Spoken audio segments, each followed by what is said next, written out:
My name's Tyler Wolfley, and this is my homie Randy. Want to say your last name, or you want to keep it hidden? We'll keep her hit. No, it's Hey, Randy. Randy Dash James Williams. I should have been a country singer.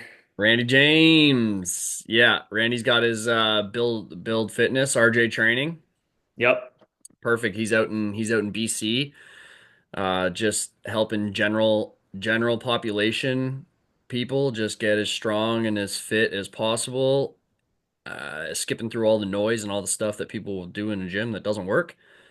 And I do the same on the more east part of the country. We're both in Canada. Hallelujah. We're gonna bring it together again. Yeah, that's the Plizzan. That's the Plizzan, boy.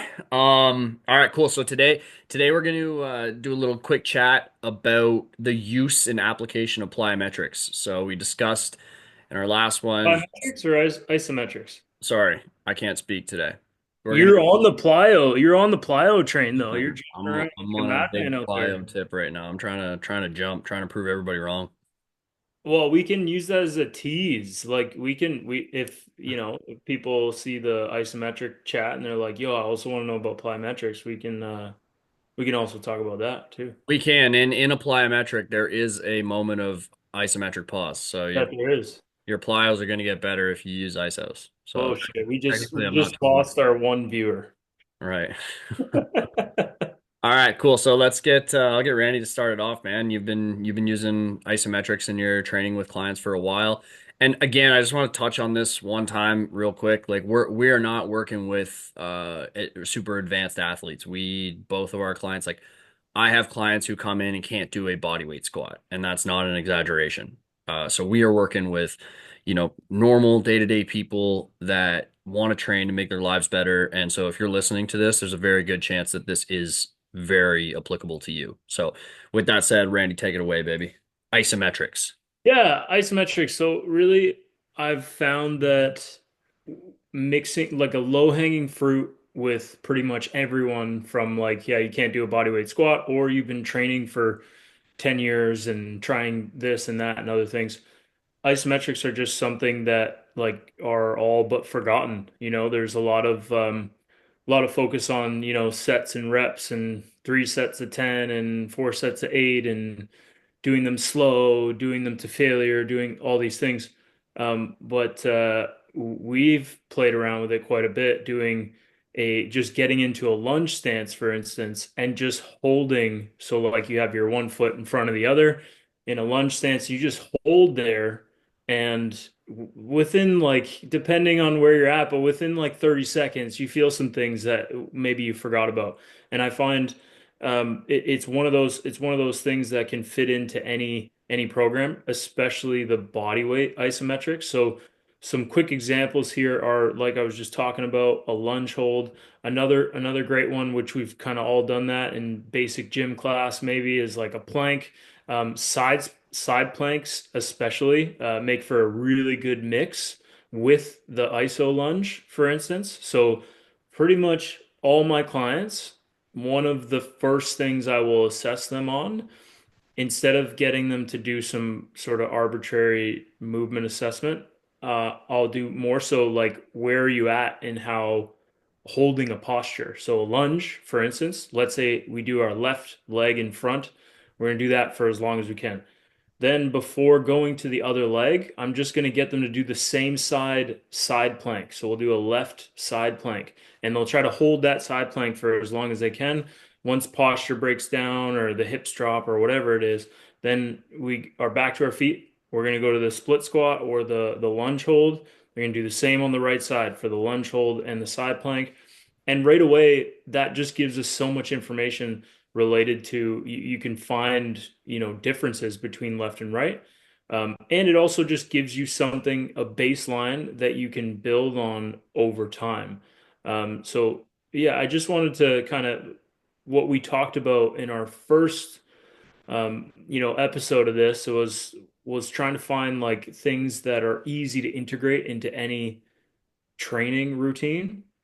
And I find that the isometrics are just like they're easy. They can fit anywhere. And not even you don't even have to be doing a workout. You could just like you've been sitting at your desk all day or you've been focused on other stuff and then like like boom, just drop into a lunge and hold it and whatever, take in your environment, breathe a little bit, whatever, just hold a position. I just find that they fit everywhere. And the other great thing about them is, especially if you're in pain and you're working around some things, they're massively important to start mixing in because of how safe they are. I've never had someone do an isometric and they like tore something or got hurt or anything like that. So that's kind of a very like kind of surface level of like how you can take isometrics and plug them in. But yeah, that's kind of what I wanted to open up with on the isometric topic. Yeah, and kind of backing up, we didn't really go over what an isometric is.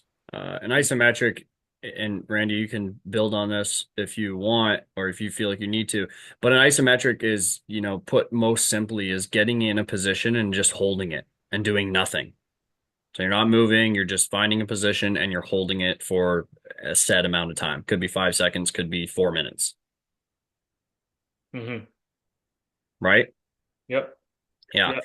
So Randy mentioned something that's really important about the safety of isometric training. And the reason why is because you remove all variables of movement. So I have torn and gotten surgery on my ACL, my right ACL, and I've just recently, little scar there, just Heyo. recently broke my elbow pretty bad and had surgery on that about 2.5 months ago.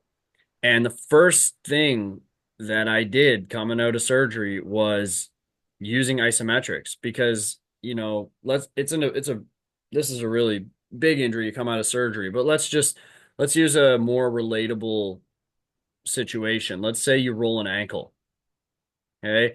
Or let's just go with the ankle.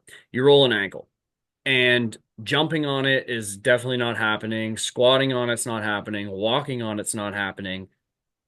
Isometrics allow you to really pinpoint a position that does feel good and it doesn't give you pain. And you can just hold that. And the idea behind it is load is what is going to, create change or cause your body to adapt for the better. So if you find a unique position that you can load and it doesn't give you pain, not only are you strengthening that position, but you're actually opening up ranges of motion and telling your brain and your nervous system that, hey, we're all right here. We're creating strength here. And over time, if we think about an isometric as the middle point, you might think you're only training the middle point, but you're not. You're actually training above that range of motion and below that range of motion. I think it was I think it was like Charles Poliquin or something. He uses one of his easiest injury rehab protocols was you find a range that hurts, maybe it's elbow extension and then deep elbow flexion. And if you just trained the middle of that, you're actually going to see improvements in joint stability above and below that space. So for anyone that's got, we all got something on our body that feels funky. And a lot of times we get really frustrated because we can't work out the same way we used to. But if we use isometrics, we can get a really, really good, workout. You're not going to get your heart rate up and cardio demanding as much as like if you went running or whatever, but you can find a nice position and load it and get a really good workout response. So it's a really good application in terms of injury rehabilitation or trying to identify what that part of your body that is clearly, bothered or angry, what it's willing to, what it can currently handle. So from an injury standpoint, it's a really good kind of like first go-to with myself and my injuries and everyone that comes in that has, this, that, or the next thing. What would be another application that you could use isometrics in outside of like rehab and corrective exercise and injury management? Oh man. Well, this is where, so if you're, so that's one really good point there, especially if you have some things that you're working around, there's always something you can do. So isometrics, great. Like that's your first order of business. Like the sprained ankle one is a great example. It happens to enough people where, even if you're laying on your back, your ankle's jacked up, it's swelled up, everything. Maybe you're not doing something right away. But even before you get to doing anything, you mentioned load, doing like you did with your elbow, like just doing a certain range and just see how close you can get your hand to your shoulder, or in the ankle example, how much can you pull your toes towards you? How much can you point your toes away? And just holding those ranges where you're at like that 2 to 3 out of 10, and then try to see if you can remain calm and breathe in that kind of isometric. So that's great. Another applicable thing of isometrics is if you're trying to learn a movement.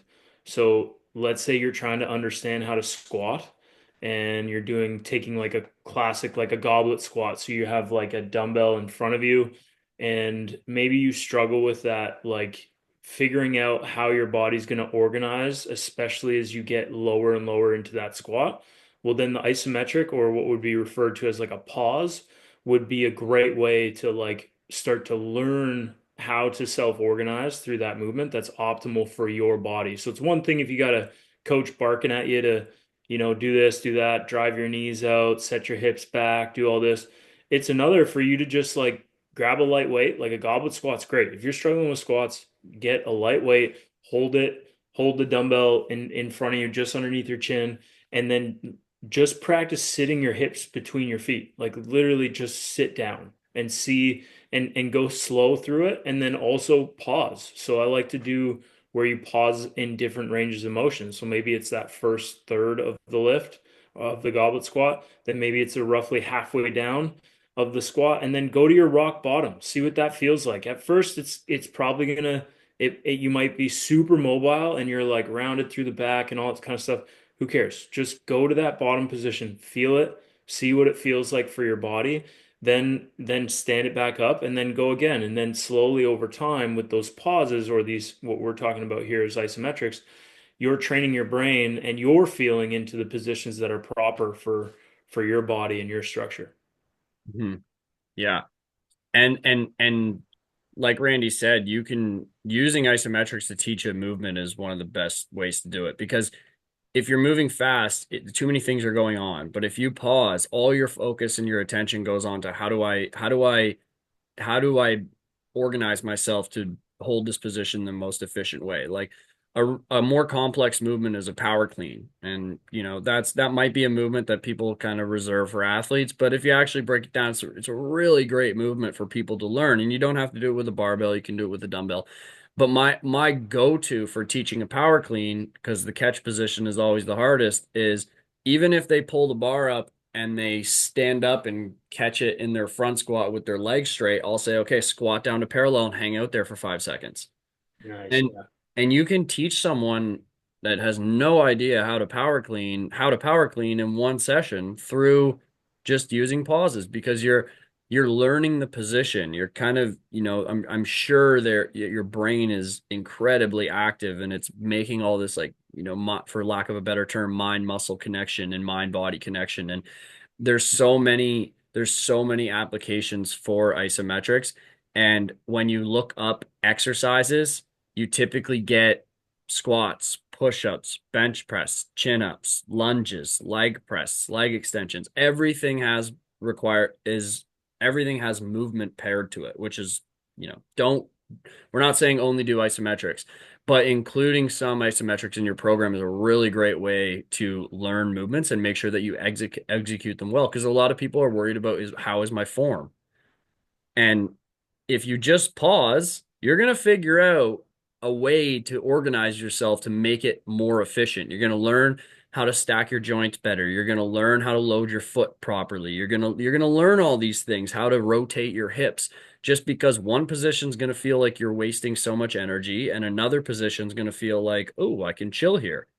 And the most efficient way of loading it when you've hit that point where you're like, oh, this actually feels like I could hold it a little longer. That is probably the position that you want to spend more time in and want to move through it when you're doing a more dynamic movement, like, a squat, a lunge, a push up, a pull up, whatever that is. Right. So we got injury, kind of injury management.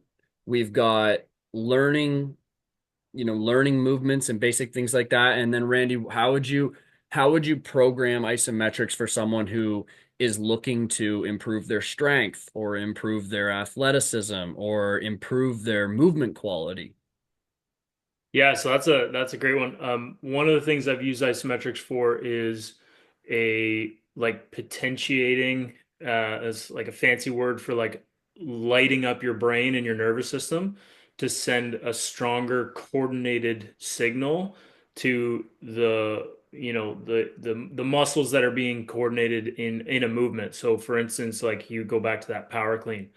So let's say you've kind of gone through the period of like learning how to do them, and now like you're kind of you feel comfortable. You're not like folks, you know your left from your right, and you know the front rack position. You know how to like catch in that catch position with that sort of quarter or half squat. Elbows are up, torso's up, all those things. You're nailing all the main sort of buckets for a proper power clean.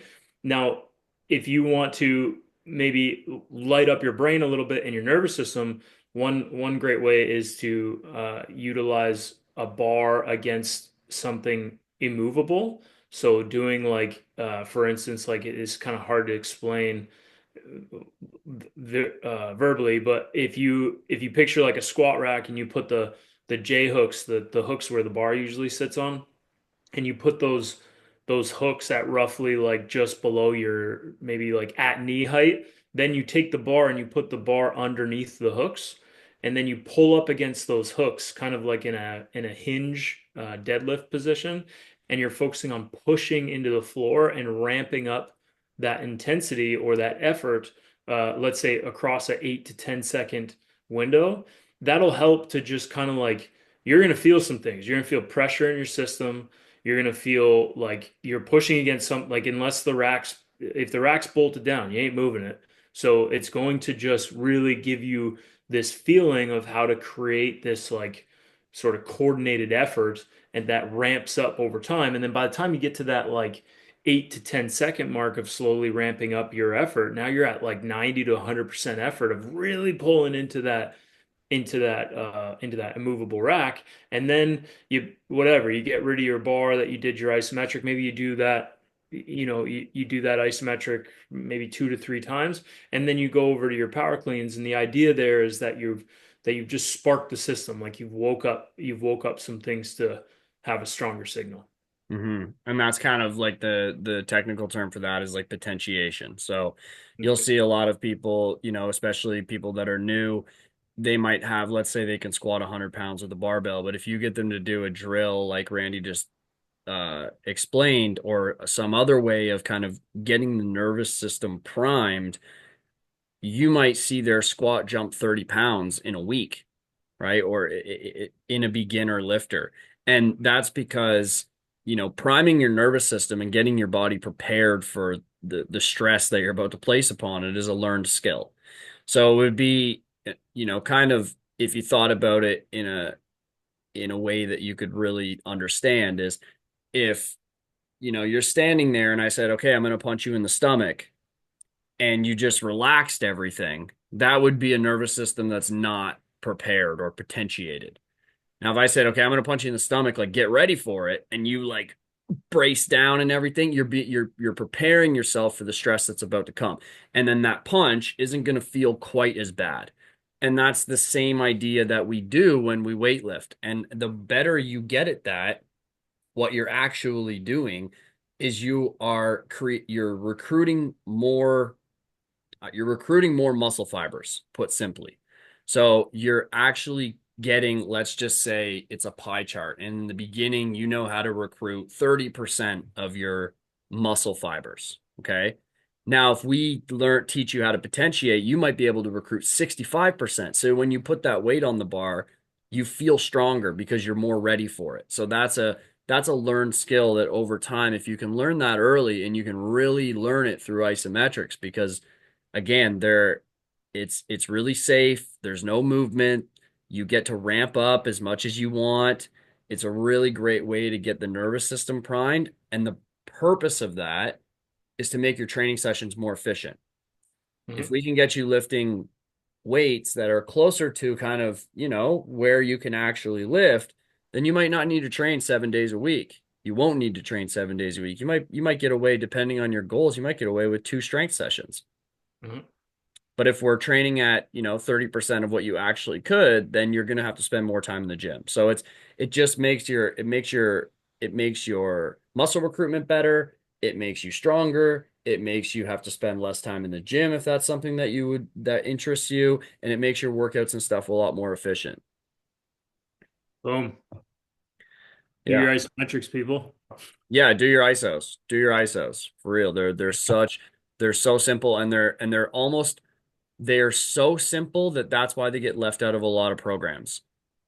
And you might, if you go train with like a coach who's going to improve your athleticism, they're going to be doing isometrics. But the big thing to remember is, it sounds kind of corny to say, but it's true. Like we all need athletic capabilities.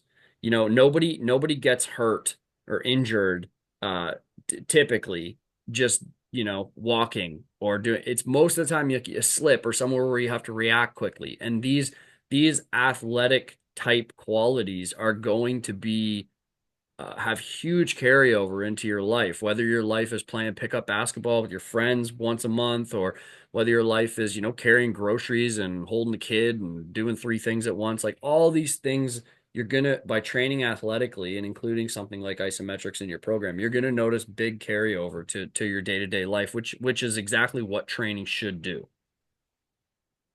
Yeah. Make So, you more resilient and adaptable. That's it.